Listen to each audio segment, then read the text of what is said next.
Hey guys, welcome back. If this is your first time here, my name is Chantel Purcell, and it's been, a couple of months since I was diagnosed with cancer in my breast and lymph node. So since then, since my last video, if you haven't seen that, you can go back and check and see where we are. But I'm just gonna give a medical update since my last video.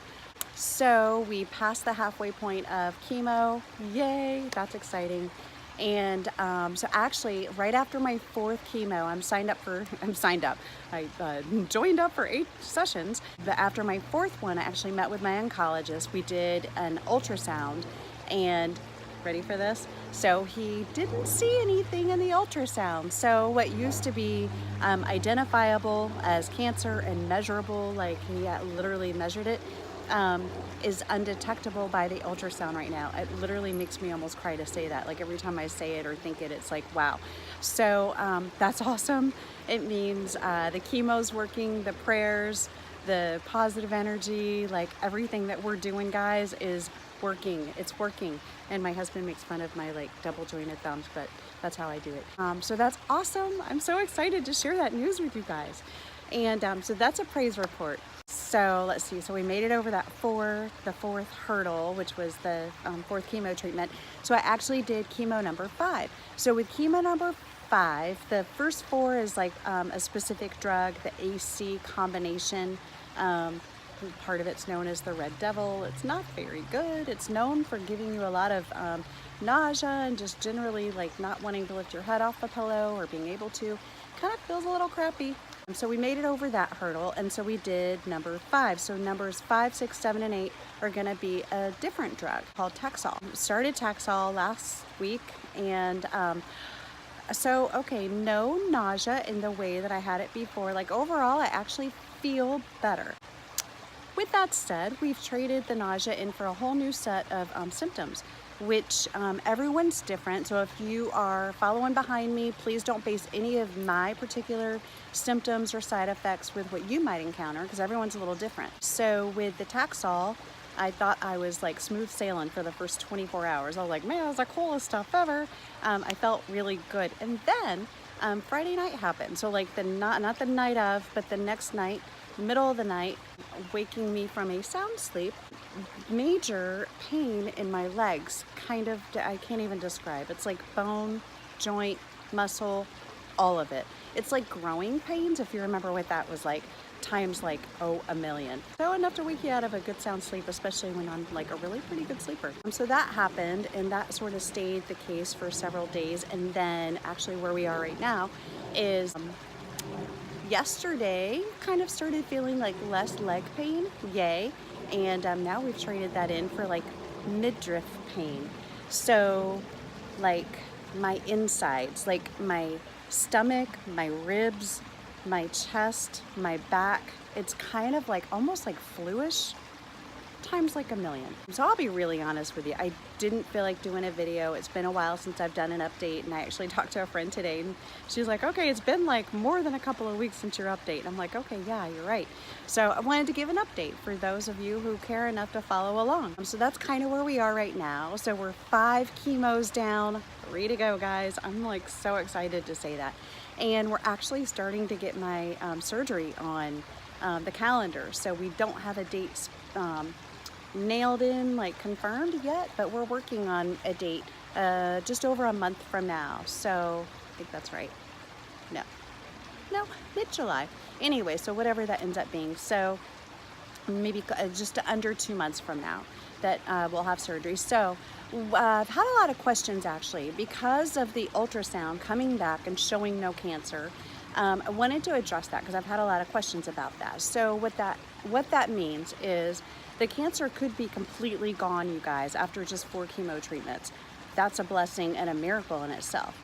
But we have to take into account that there could be microscopic cells, cancerous cells, that we just can't see with an ultrasound that could still be there. So, but what we do know for sure is that if they're there, they have shrunk down to almost nothing, meaning we can't even see it, not even detectable in an ultrasound. So all of this is really good news, and it also points us in knowing that what we're doing, the treatment plan that we're doing, is working. So all the more reason to stay on course with that treatment plan, which is we're going to finish up the 8 chemo treatments and wait about a month, and then I am still having a double mastectomy. Even though we can't see any cancerous cells, they could still be there. So you know, on a microscopic level. With breast cancer, it's not uncommon to have a recurrence. And what I'm trying to do is trying to avoid a recurrence, of course, which is kind of common, not uncommon. And I just want to know that when I get to the future, my future self, if ever I have to cross this bridge again and go through cancer again, I'm never going to wonder, oh, could I, should I have, you know, is there something I could have done different? I'm going forward with all 8 chemo treatments followed by a double mastectomy, and then a month after that we'll start about a month's worth of radiation every day, Monday through Friday, for about 30 days. Then we'll wait a good 6 months or so before we start reconstruction. So I'm gonna be a little flat chested for about 8 months. That's okay, I've had great boobs my whole life, so I can deal with not having them for a little while. Okay, that was really a funny comment, sorry guys. You know, there's gotta be an upside of everything, right? I guess I always like to kind of like share something personal, and I'm gonna be honest with you, the last, I'm trying not to be emotional. The last week or so has been a challenge, I'm not gonna lie. So it's not all great, it's not all bubbly rosy over here at our oasis, which I love, by the way. Look how green everything is. So I'm not gonna lie, it's challenging sometimes to keep my morale up and be like positive about stuff. But the best way that I have found to do that, guys, I'm sharing with you because it has nothing to do with cancer, it has nothing to do with me, about all of us living our best life, what we're capable of doing with situations that we're dealt, right?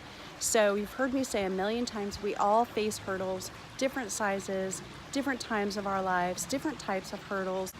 But my big takeaway is that the way that I'm dealing with that now is the same way that I've dealt with this my whole life. Is I've learned that I'm better. I am a better person, and I'm better for myself when I focus my attention and energy outward rather than inward, and especially when I've got something going on. Meaning my daily prayer actually is I always pray to God to bless me, to bless my heart so that I can feel the needs of others, to bless my eyes so I can see the needs of others, and to bless my ears so I can hear the needs of others. And so that's my daily mantra, that's my daily prayer. It's kind of like my personal life mission statement, if you will.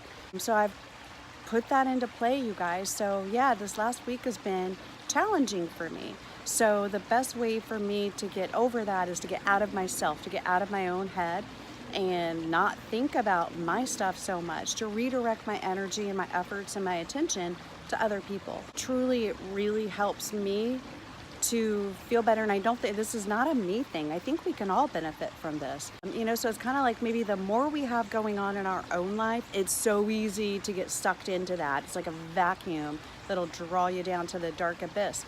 And to redirect all of your attention to other things outside of you.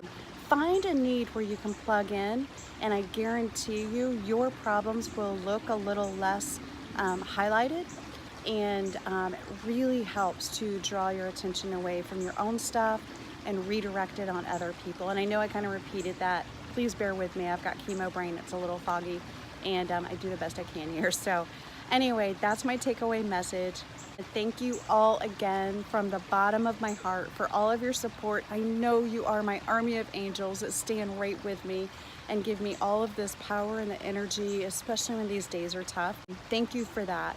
And my door is always open, especially when I've got so much going on. So don't hesitate to reach out. I'd love to hear your questions. I'd love to hear from you guys, really. I'd like to know that, you know, what do you have going on? What's maybe a challenge that you're facing? What's maybe something that you've learned in dealing with challenges that might be helpful for me or other people to know? Please comment in the section below. Really, I appreciate it. I'm sure other people would appreciate it too. So this isn't just about what I have to say. I think we all have a lot to say and a lot to share, and we can learn and grow from one another. So on that note, guys, thank you for tuning in. Please like and share and subscribe and support me. in my efforts to stay in contact with you guys, and God bless you all. Bless and be blessed. Until next time, my friends. Thanks. Bye.